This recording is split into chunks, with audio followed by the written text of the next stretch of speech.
Bonjour tout le monde, Coucou! bienvenue sur ce nouvel épisode de notre podcast où on étudie l'évangile de Jésus-Christ, notamment à travers du livre de Mormon. Aujourd'hui, donc on est dans des chapitres de Éther, comme la semaine dernière, mais on est un petit peu plus loin, donc tout ce qui est l'histoire de Jared, du frère de Jared, etc., c'est terminé, on est dans d'autres chapitres. Et on va étudier un petit peu un thème qui est l'humilité. Donc on a pris ce thème d'un verset qui est dans Éther 12, 27. Je vais vous le lire et après on va vous expliquer un peu plus c'est quoi qu'on veut dire par rapport au thème de l'humilité, parce qu'on va aller dans certaines choses un peu spécifiques dont on n'a pas... moi j'en ai jamais vraiment parlé peut-être dans des leçons. J'en ai plus... on en a vraiment beaucoup parlé maintenant. Donc j'ai bien aimé... franchement, j'ai bien aimé notre conversation. Ouais. Du coup, Éther 12, 27, ça dit « Et si les hommes viennent à moi, je leur montrerai leur faiblesse. Je donne aux hommes de la faiblesse afin qu'ils soient humbles. Et ma grâce suffit à tous les hommes qui s'humilient devant moi. Car s'ils s'humilient devant moi et ont foi en moi, alors je rendrai fortes pour eux les choses qui sont faibles. » Trop beau ce verset. Et en fait, on voulait se poser la question un petit peu...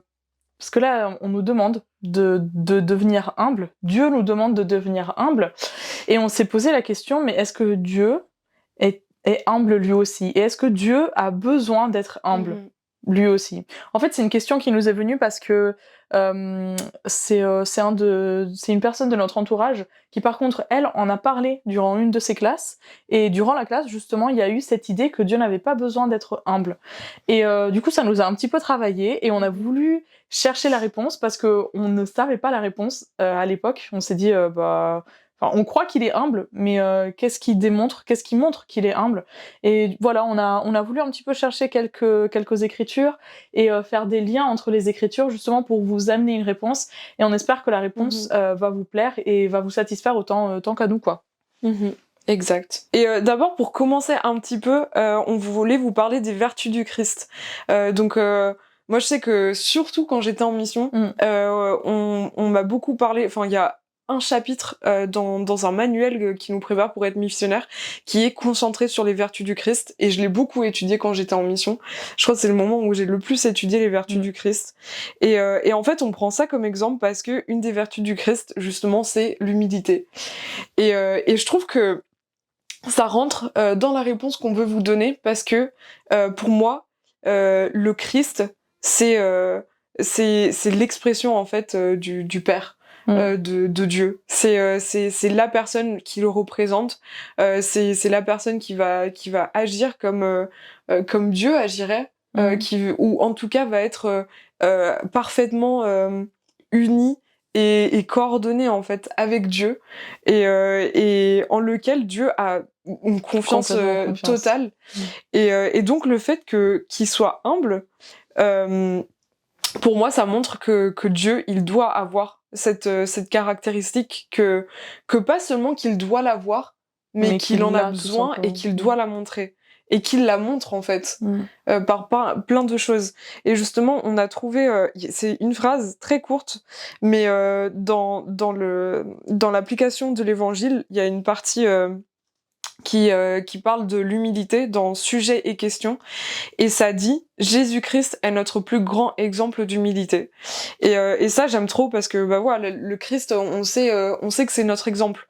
On sait que qu'il est là pour nous montrer l'exemple, il est venu sur la terre pour nous montrer l'exemple, et cet exemple, il l'a appris de Dieu. Et c'est notre plus grand exemple d'humilité, et pour moi, ça montre combien nous, on en a besoin, et combien c'est quelque chose qui est important aux yeux de Dieu, d'avoir de l'humilité, d'être humble. Et il n'y a pas juste ça, enfin, même si on veut appuyer ce que tu viens de dire, dans Jean 14, 9, Jésus-Christ dit « Celui qui m'a vu a vu le Père, comment dis-tu, montre-nous le Père ?» C'est-à-dire qu'en fait, comme tu viens de dire, Jésus-Christ a agi selon la volonté complète de Dieu, et en fait, il montre toutes les qualités que Dieu a aussi, que le Père a aussi. Et moi, une des choses qui montre pour moi le plus la grande humilité dont a fait preuve Jésus-Christ, c'est c'est lors de sa naissance. Parce que dans l'Ancien Testament, on sait que le Christ est appelé Seigneur des armées, d'accord? Donc le Christ est le Dieu de l'Ancien Testament et il était appelé le Seigneur des armées. Et en fait, il est né et c'était un bébé qui n'avait aucun pouvoir. Je peux même pas m'imaginer quelqu'un qui était connu comme l'être le plus puissant du monde, de l'existence, beaucoup plus puissant que tous les humains, quelqu'un qu'on doit respecter. On lui enlève tout ça et on lui dit maintenant tu vas être un bébé qui ne sait rien faire.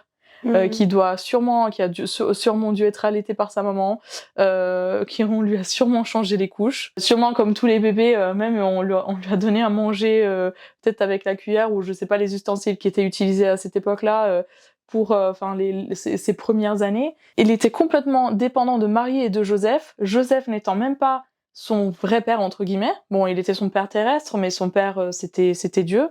Et Marie, c'était elle aussi une humaine très pure. Mais ça restait une humaine, c'était pas une déesse ou quoi que ce soit.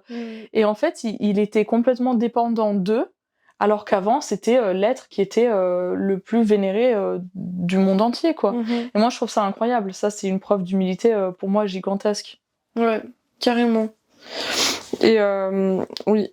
Moi, quelque chose qui m'est venu en tête quand on a parlé de ça, c'est le fait que là aussi, c'est vraiment en mission que je me suis rendu compte de certaines lois que Dieu a et qu'il doit obéir et qu'il ne peut pas qu'il ne peut pas en fait enfreindre parce que lui aussi étant un Dieu genre omnipotent et puissant et parfait, il y a quand même des lois auxquelles il doit obéir et auxquelles il doit se soumettre, dont une chose dont il me semble on a déjà un peu parlé, le libre arbitre. Il nous donne le libre arbitre, mais il pourra jamais essayer de nous le retirer. De nous le retirer. C'est vraiment, il nous met dans notre vie des situations, des opportunités pour pouvoir changer, pour pouvoir choisir par nous-mêmes ce qu'on veut faire et essayer de le suivre pour pouvoir le suivre.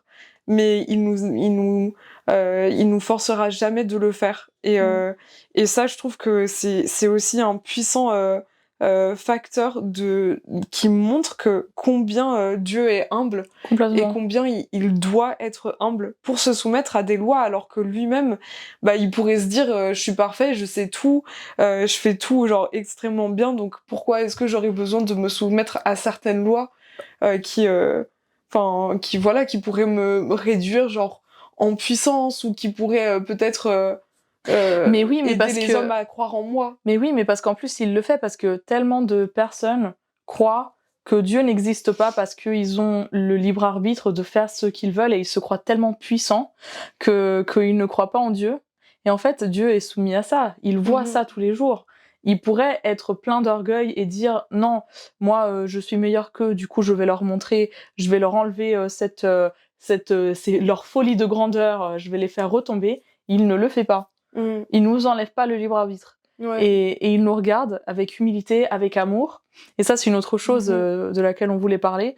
Justement, quand on aime quelqu'un, on doit faire preuve d'humilité parce que quand on aime quelqu'un, on doit faire des compromis avec cette personne. Et Dieu a fait des compromis parce que il ne supportait, en gros, rien d'impur ne peut entrer dans la présence de Dieu. Donc, nous pécheurs, on n'aurait pas pu entrer dans la présence de Dieu. Par contre, qu'est-ce qu'il a fait ? Il a trouvé un moyen de nous faire entrer en sa présence par son Fils Jésus-Christ. Et c'est en fait tout le discours de la grâce qu'on va pas faire aujourd'hui. De toute façon, on en a déjà parlé dans d'autres épisodes et on a une vidéo qui en parle, donc on peut vous la mettre. Et vous n'hésitez pas à nous poser des questions sur ce que l'on considère comme étant la grâce de Dieu. Mais moi, clairement, je trouve que la grâce, c'est un de ces compromis, entre guillemets, que Dieu a trouvé pour que nous puisse retourner en sa présence parce qu'il nous aime tellement que justement, il a dit c'est pas grave, même s'ils vont faire tout et n'importe quoi, je veux les revoir. Et ça, je trouve que ça fait partie de l'humilité, de ce type de compromis qu'il a à faire. Et de toute façon, quand on aime quelqu'un, il faut être humble parce que on doit construire quelque chose avec l'autre personne, on doit accepter les multiples faiblesses de l'autre personne, surtout dans la relation que Dieu a avec nous. Il doit accepter tellement de nos faiblesses parce qu'il veut continuer à nous aimer. Et en fait, je trouve ça incroyable comment il l'a fait. Parce qu'il les a pas vraiment acceptés parce que la justice reste là, mais il les a acceptés justement par la grâce et par le sacrifice de son fils. Donc je trouve c'est magnifique. Carrément. Carrément. Et je pense que voilà, faut qu'on se rappelle, on veut aussi, genre, dans tout ça, mettre l'importance sur le fait que nous, on doit être humble. Parce que on doit suivre cet exemple du Christ et on doit suivre cet exemple que Dieu il nous donne. Et nous, on est vraiment sur la terre pour apprendre à devenir comme Dieu. Et donc, pour moi, c'est juste logique, en fait, que Dieu il soit humble. Parce que sinon, on n'aurait pas besoin de cette chose qui est si importante. Parce que je trouve que c'est vraiment une des qualités qui est les plus importantes, parce que si on n'est pas humble, en fait, il y a plein de choses dans la vie qu'on peut pas faire et plein de choses qu'on n'acceptera jamais, qu'on peut pas apprendre non plus, qu'on peut pas apprendre. Et notre but sur la terre, on est venu sur la terre pour apprendre et pour progresser. Et quand on n'a pas cette humilité, on peut pas apprendre et progresser, parce qu'on sera braqué sur nos idées, sur notre orgueil, sur nos pensées de nos manières de faire. Donc il y a vraiment cette importance sur le fait que vu qu'on doit devenir comme Dieu, vu que nous aussi on doit être humble, et lui il nous a montré cet exemple en premier et il nous le montre toujours en étant humble lui aussi.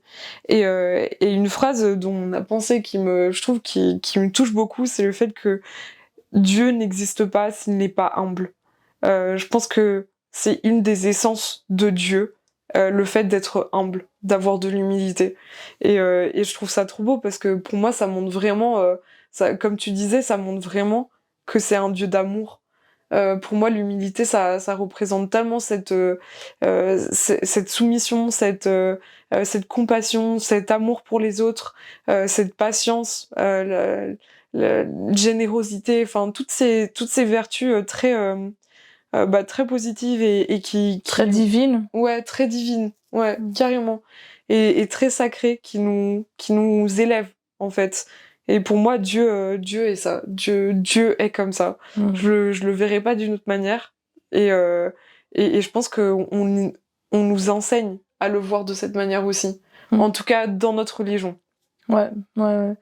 Et en fait, pour terminer un petit peu ça, et puis pour donner un petit peu un contexte de pourquoi on a pensé à cette phrase « Dieu n'existe pas s'il n'est pas humble », c'est quelque chose qu'on a étudié en début d'année. C'est un chapitre qu'on a étudié beaucoup durant un live. Là aussi, on vous mettra donc le lien en description. Ça se trouve dans 2 Néphi 2, et c'est les versets 11 et 13. Et ça nous enseigne quelque chose qui est très très important. Ça dit la chose suivante. C'est des versets qui sont un peu longs, mais restez avec moi parce qu'ils sont trop beaux et ça va vous faire comprendre ce qu'on veut dire. Alors, le verset 11. « Car il doit nécessairement y avoir une opposition en toute chose. S'il n'en était pas ainsi, la justice ne pourrait pas s'accomplir, ni la méchanceté, ni la sainteté, ni la misère, ni le bien, ni le mal. C'est pourquoi chaque chose doit nécessairement être un composé. C'est pourquoi si c'était un seul corps, cela devrait nécessairement rester comme mort, n'ayant ni vie, ni mort, ni corruption, ni incorruptibilité, ni bonheur, ni malheur, ni sensibilité, ni insensibilité. » Et dans le 13, on lit la chose suivante. « Et si vous dites qu'il n'y a pas de loi, vous dites aussi qu'il n'y a pas de péché. Si vous dites qu'il n'y a pas de péché, vous dites aussi qu'il n'y a pas de justice. Et s'il n'y a pas de justice, il n'y a pas de bonheur. S'il n'y a pas de justice, ni de bonheur, il n'y a pas de châtiment, ni de malheur. Et si ces choses ne sont pas, il n'y a pas de Dieu. Et s'il n'y a pas de Dieu, nous ne sommes pas ni la terre, car il n'aurait pu y avoir de création, ni de choses qui se meuvent, ni de choses qui sont mues. C'est pourquoi toutes ces choses auraient dû disparaître. » Et je trouve ça intéressant, cette idée qu'il doit y avoir une opposition en toute chose. Et au final, on sait que l'orgueil existe dans le monde. On sait qu'il existe même, parce que je pense que Satan reste la personne qui montre l'orgueil en général. Donc si ça existe, c'est que forcément il y a quelqu'un ou quelque chose qui représente l'humilité.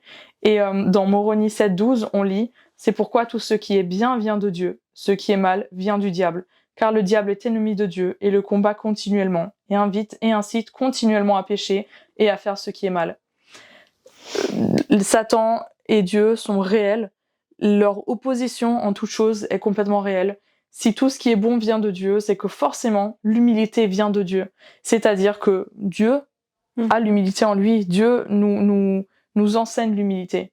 Et c'est pour ça que c'est quelque chose d'aussi important dans cette vie à développer, parce que c'est vraiment comme ça que, comme tu disais tout à l'heure, on pourra apprendre et on pourra avancer et progresser. Voilà. Donc voilà, c'est tout pour cet épisode. On vous invite du coup à étudier en fait la vie du Christ pour savoir comment il a fait preuve d'humilité. Parce que pour nous, en fait, comme on l'a dit, Dieu et le Christ sont liés. Et la meilleure manière de savoir comment Dieu peut être humble, c'est de voir comment le Christ l'a été. Donc on vous invite à étudier sa vie et à essayer de voir comment, dans quel moment et dans quelle situation il a pu faire preuve d'humilité. On vous remercie d'avoir regardé cet épisode et d'être resté avec nous jusqu'à la fin. Et on vous dit à la prochaine. À bientôt!